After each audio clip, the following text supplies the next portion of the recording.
Good morning again. So I would invite you to just be open, and I ask that God bless everyone here with an open heart, that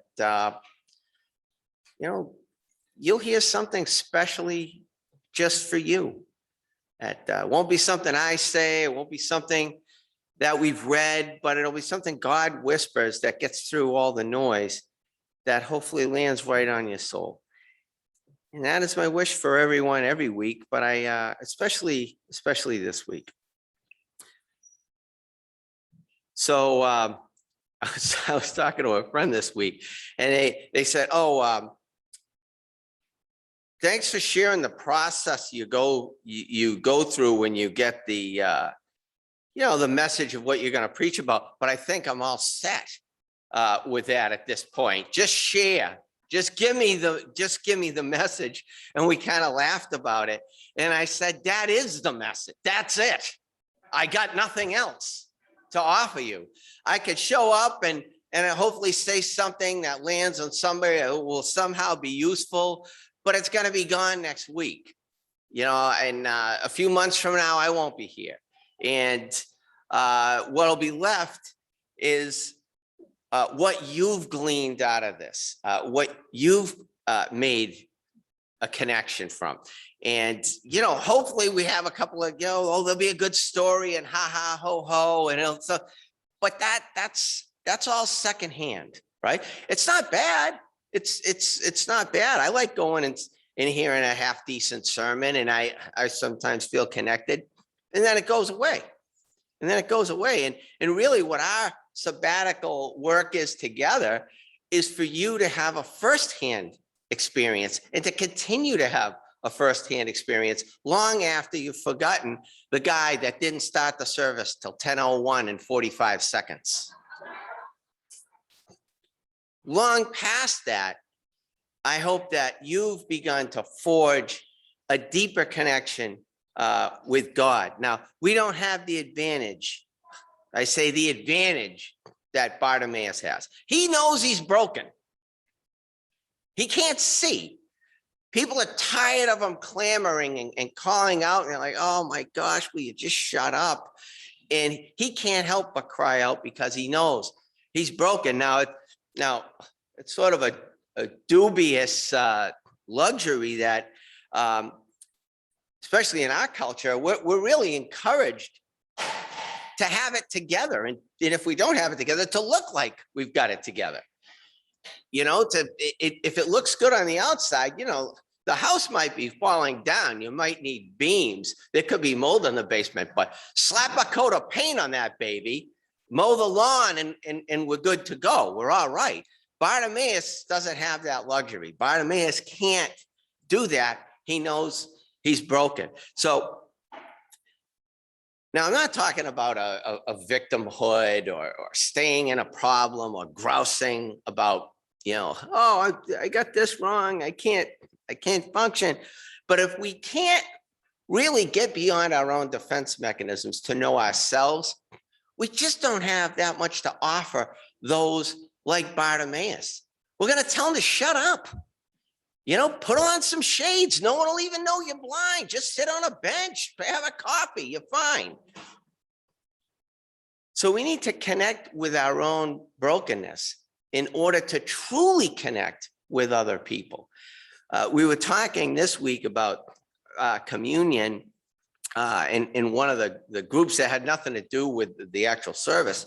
And someone said, yeah, it just doesn't kind of feel that special now. You bring your Cheez-Its and I'll bring my this, and it just doesn't feel like it used to feel. It doesn't feel special. And I think part of that is most of us are really, and I excluding me, most of us are pretty competent. Most of us are pretty together. And most of us probably maybe don't think we need communion. Maybe, it's a nice ritual. It's, they came up with it thousands of years ago as a remembrance, as an important ritual to connect with God. And in the beginning, the theological nerds, right? When Jesus was around, we had Jesus, right? We had Jesus charisma. Then when Jesus was gone, we had the disciples who were pretty fiery, right? And as they, passed on or moved on or were killed, et cetera, then we don't have those guys. So what do we have? They had something they called routinizing the charisma. We've got to capture that charisma and put it into some rituals so the next generations of people can connect to that. And when there's no real desperation for that healing, we kind of lose the charisma and we're left with a rutina, whatever that is, right? We're left with that routine. And maybe it doesn't feel special as it did at one point or as it used to. So I invite you today to dive in to, could be any spiritual reading you want, could be a movie, whatever it is, and invite God to be with you as you're in that moment. In doing that, you open yourself up to the possibility of having that deep connection with God that will transform you. So I have to tell you, this week, when we were doing this reading, and outwardly it looks like, well, what does that have to do with communion? Well, Bartimaeus here, he's the only guy eligible for a miracle. None of the other people are eligible because they don't realize they need one, right? So this guy's the lucky guy, the guy everyone hates, who's a thorn in their side of them tripping over for 12 years, is really the one who's blessed because he actually knows, I need a miracle. I need this guy, Jesus. He looks like he's somehow connected. I need that connection. How can I get that? Can I get there? And he gets it through a healing. The healing isn't even the point. The healing is an outward demonstration of that inner connectedness that Jesus has with God, that he's passing on to us, that he left with us with that divine advocate inside. And we're invited to connect with that divine advocate. So as we went through our Lectio Divina Wednesday night, and I invite you all to do it anytime you want during the week. The instructions are there. It's easy peasy. You can't go wrong. And you just keep diving in and just see what happens. So as I was doing my Lectio on this, and I'm asking myself, okay, who am I in this crowd? Who am I? Sometimes I'm Bartimaeus. Sometimes I'm somebody in the crowd telling Bartimaeus to shut up. Sometimes I'm the guy telling him, hey, go. Look, he's calling you. And this time, I was a guy in the back wondering, is it safe to go out there? This guy, I don't know, man. I'm getting goosebumps right now. This guy, is it safe to be around this Jesus guy? I don't know. So I sat in the back asking people, is it safe? Is it safe? And as I engaged with that text, and the next phase was a prayer, I prayed and I asked, is it safe? And Jesus said to me, no, but come anyway. It is in no way safe for you to come out here and be associated with me. It's not even safe for you to receive healing. And I thought about it. I'm like, wow, if I was Bartimaeus, right, he gets healed. And then what does he do? He follows Jesus. He gets behind him. I want to learn more. I want to know where this is going. I would have been like, thanks for the sight. I'm all set. That looks like work. Probably will end in death. I'm out. But thank you for the vision. And as I drove in today, I had a glazed donut with no napkins. And as hard as I tried, my glasses were a shambles and I was blinded. And I had to put on my sunglasses to see. And then I tried to rub, I tried to clear it, and I put them back on and it was as bad. And I got here, it was still bad till I washed them off. And that's what I go around with a lot of the time spiritually. I can't really see. I'm a little bit foggy. I know it's out there, but I've got to clear away the stuff that blocks me from God. And some semblance of that is connecting with my own brokenness. So without, trying to sound like I'm promotional, like I've spoken in front of tens of thousands of people only because I completely failed at life. and was on my deathbed and was in a way resurrected from that. That's it. That's all I have. That's my gift to you. I failed utterly and had absolutely no alternative but to connect with God.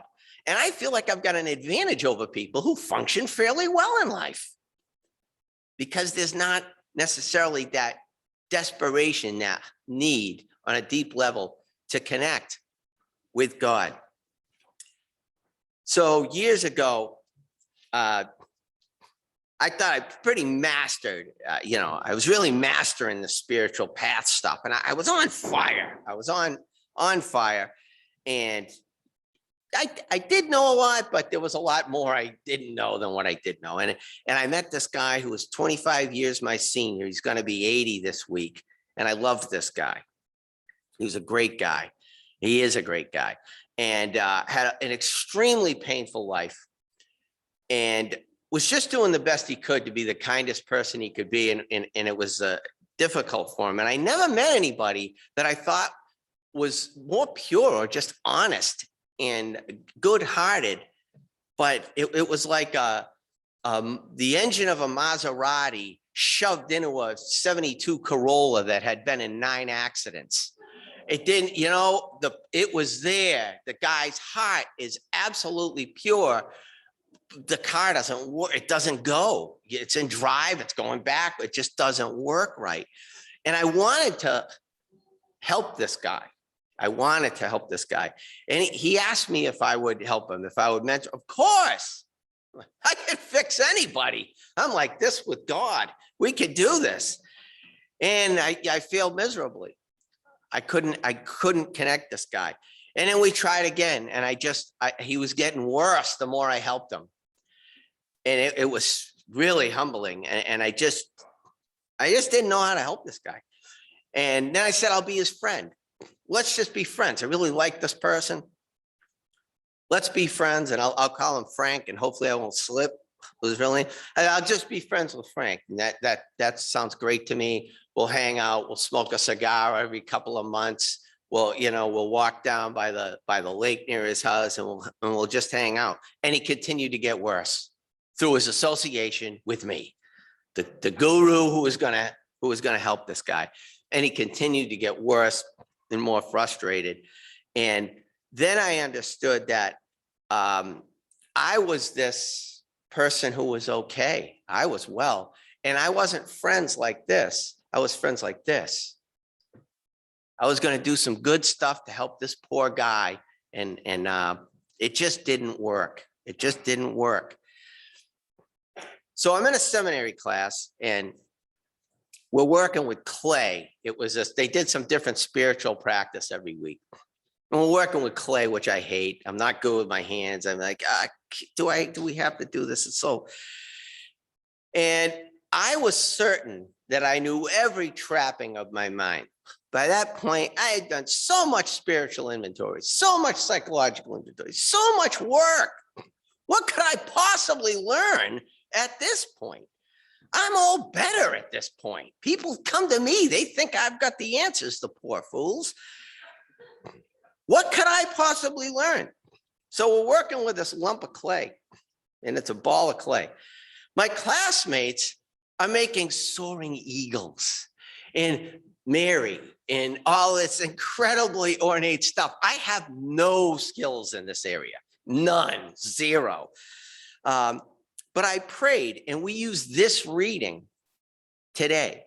And the instruction was to put your brokenness into that clay and let God mold the clay. And I'm like, well, I hope God can mold the clay, because I can't, So I don't know why I did this, but I had my ball of clay, and I took it apart and I put it in a bunch of really thin lines, thin strings. And then I started to take those strings and overlap them and weave them and knot them up. And that was half my clay. I have no idea why I'm doing this. And then I have the other half of the clay that I laid flat, almost like with a rolling pin, like you're going to make a pie crust. I had it flat. And then I took those bunged up strings that were all knotted, and I put it in the middle of that other thing, and I put it back together and rolled it, and I had the same ball of clay. It looked exactly the same. And I went to the middle and I put my ball of clay in the middle of all these things that are probably in the Louvre at this point or in some other. And I ashamedly sat back down like, yes, that's my ball of clay. But it wasn't the same ball of clay, right? It was me. It was me. It looked the same. Everybody thought it was the same. But I had all those knots inside that ball of clay. And at that moment, by the way, I sobbed through the whole process and I had no idea why. At that moment, I realized God had blindsided me. I had wrapped my head around my spiritual inventories and around my little practices, and God totally blindsided me. And I realized there aren't enough days in eternity left. There isn't enough inventory that I'm ever going to do that I'm going to be able to fix me, that I'm going to be able to be really well. It's never going to happen if it's up to me, because there's a million of these little knots inside me that need to be untied. But if I turned that ball over to God, God could melt those knots. They're gone.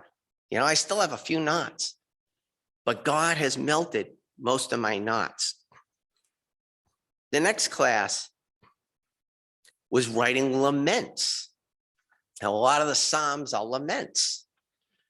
Most of the Psalms, you know, they start out please and thanks and then wow at the end.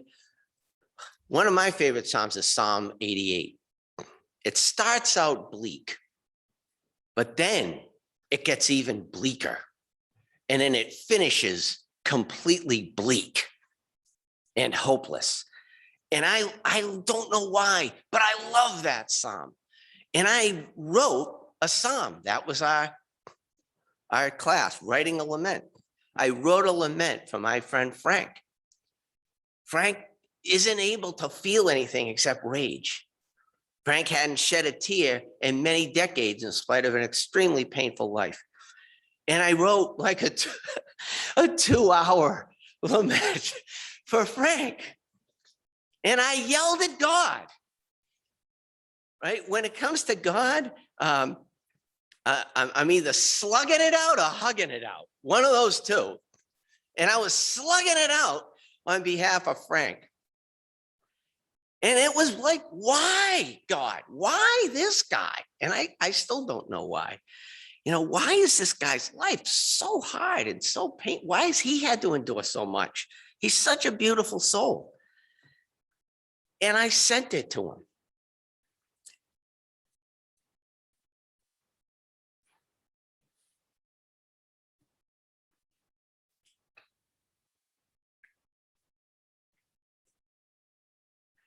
Now, I heard back from Frank, which I don't always do. And for some reason, Frank read that. And he said, thanks, nobody ever really wrote anything like that before for me. And for the first time, he was able to go and, talk to somebody about, PTSD and talk to somebody about some of the things he'd gone through. Now, he'd been in about 30 institutions, hadn't been able to do this. And he cried for the first time in 30 years. Probably hasn't since. But he did that day. And for the first time, I admitted to myself prior to that lament that I couldn't help Frank. There wasn't anything I could do for him. And that was the first time I actually helped the guy. It was the first time he actually probably got any real positive relief out of our friendship and out of our relationship. And it came from brokenness and the fact that I was able to admit that I just couldn't do it without God. There weren't going to be enough good deeds I could do. There wasn't going to be enough, I wasn't going to be able to do it. And in that brokenness, God was able to flow through. And that's the time, folks, that we're really able to be healed. When God is flowing through us into the life of somebody else. And it's nice to do nice things. Like there's this wonderful thing they're doing for Afghan families with helping them to, probably get furniture and get set up. And that stuff's awesome.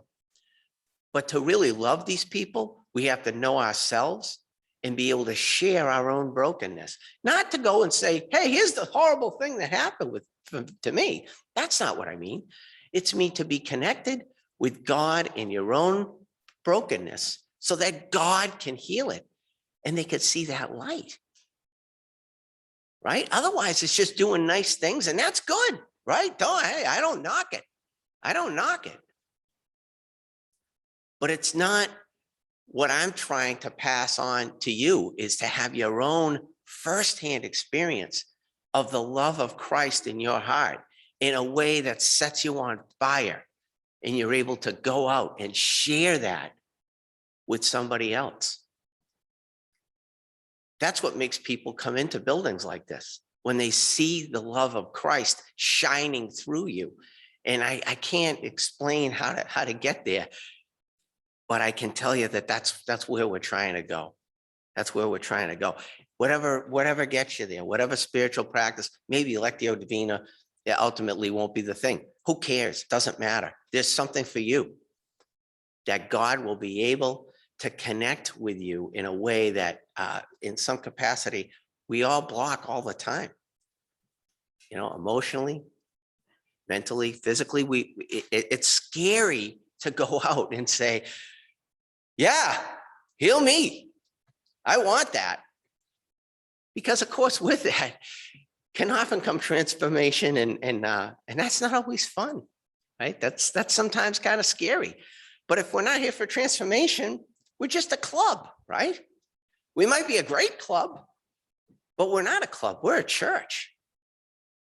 We're a church that practices holy sacraments and really is designed to connect our family, our congregants, with the heart of Christ in a way that is transformational. And that's what we're doing here. And it is special. It is special.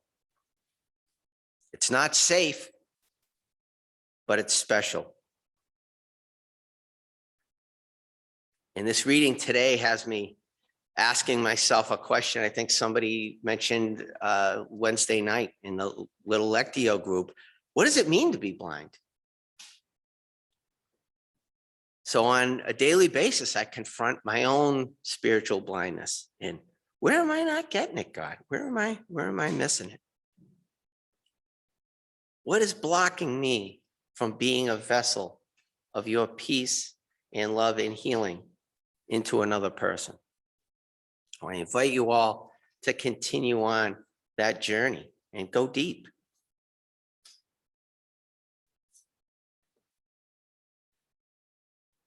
Holy One, we thank you for your presence.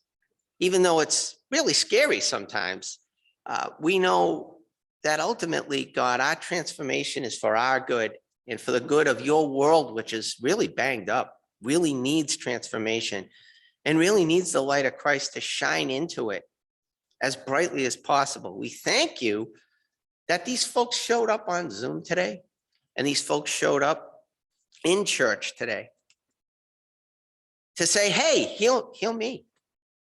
I'm in. I want that. And God, I ask that you bless each person here with a little nudge, a little hint, like, okay, you can find me here. Maybe it's in your garden. Maybe that's where you connect. Maybe it's by a stream. Maybe it's with animals.